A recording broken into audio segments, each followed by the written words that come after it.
Hello history fans, welcome back to the Historical Baking Show. So tonight is the first episode of the new series of Bake Off. So in honour of that I've got my Noel Fielding jumper on and we're going to do some baking.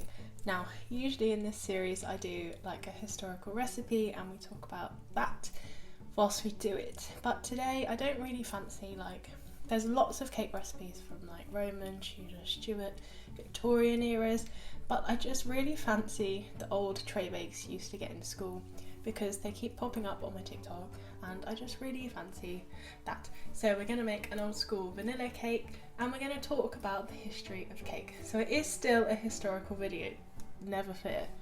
Now, it's cake because from the adverts I'm hoping the first episode of Bake Off is Cake Week. So you can watch the Bake Off episode and then you can watch the historical Cake Week. I hope you enjoy. Yeah, I've just moved the angle because I thought you were a little bit far away. So the recipe I'm using is the BBC Good Food one and I'm just going to half it because I don't want like a huge one. So 100 grams of butter, 100 grams of sugar, 2 eggs, 100 grams self-raising flour, 25 millilitres of milk, some vanilla extract and then icing sugar and sprinkles, and you can serve it with custard. So I'm just going to do that and then I'll probably voice over the history side of things while I make the simple cake.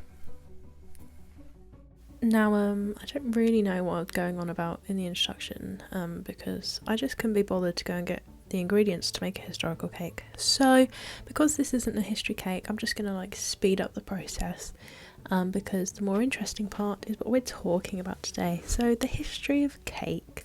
So arguably the first cakes appear to be from ancient Egypt.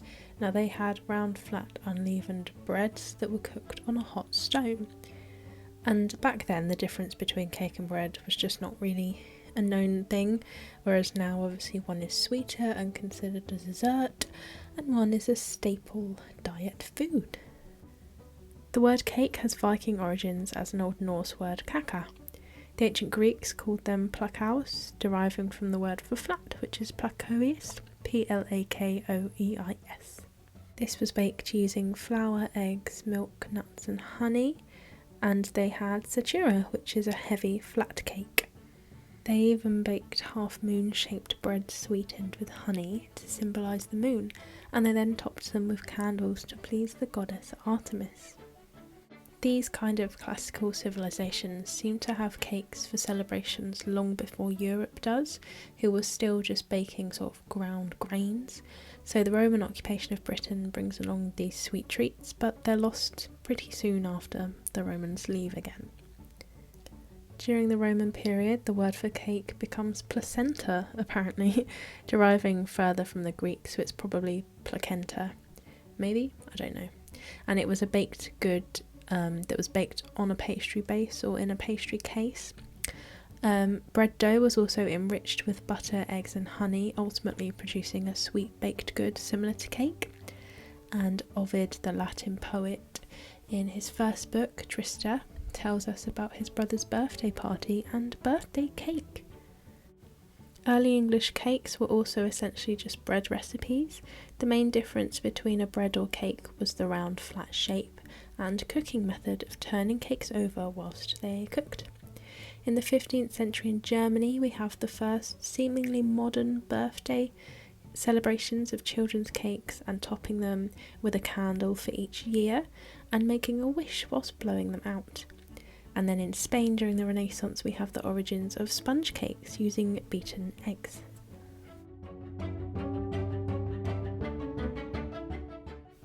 In the 18th century milling technology improved, so flour got more refined and people moved away from densely heavy fruit cakes and they added these beaten eggs, so cakes started to puff up a lot more.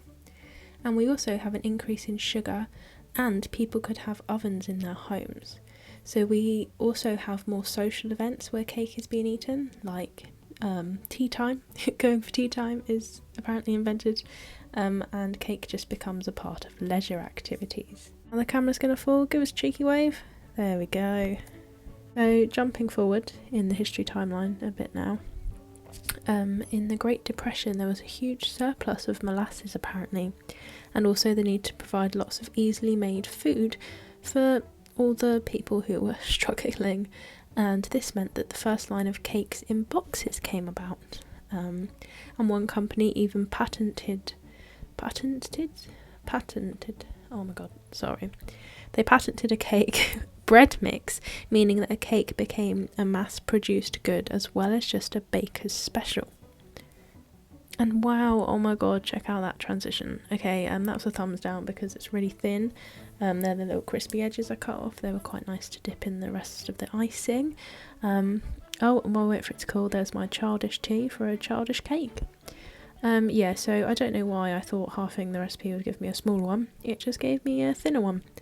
So if you're going to halve it, make sure you've got the smaller tin to go with it. But yeah, so while we ice, where did we get to?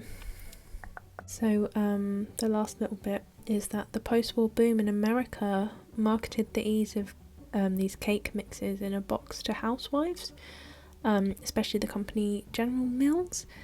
I suppose they're famous in America because housewives obviously needed an easy cake to cook. But sales did plummet in the 1950s because the housewives previously enjoyed like the creativity that came with making cakes, and the boxes took that away from them. So I believe he was a psychologist, Ernest Dichter. He came up with the frosting solution, which gave people their creativity back through the decorating of cakes. Seamless transition. There we are. That is the last bit of history that I've prepped, I'm afraid, though. So just gonna have to waffle our way through the next bit. In that little mug, by the way, I had warm water because apparently that helps make your icing come out better. I don't really know though. And there we go. Add your sprinkles, chop it all up, and you're done. I forgot to take a picture holding it though, so don't know what I'm going to do about the thumbnail for this one. Overall, I'd rate this video a success, about a 5. I will just stick with the historical baking next time, I think. I thought I was making things easier, but it was just an epic fail. There we are. Oh well. Well, there we go. That was kind of a fail. Don't halve the mixture because you want a smaller cake, because it will just come out thin rather than small. I don't know what my thought process was there. Oh well. Thank you all very much for watching. I hope we all enjoyed the bake-off and the historical bake-off. I will be doing history recipes for the rest of the series. I'm eating the crispy cut-offs with the icing. Thanks for watching. Don't forget to like and subscribe, and I'll see you on Thursday. Bye!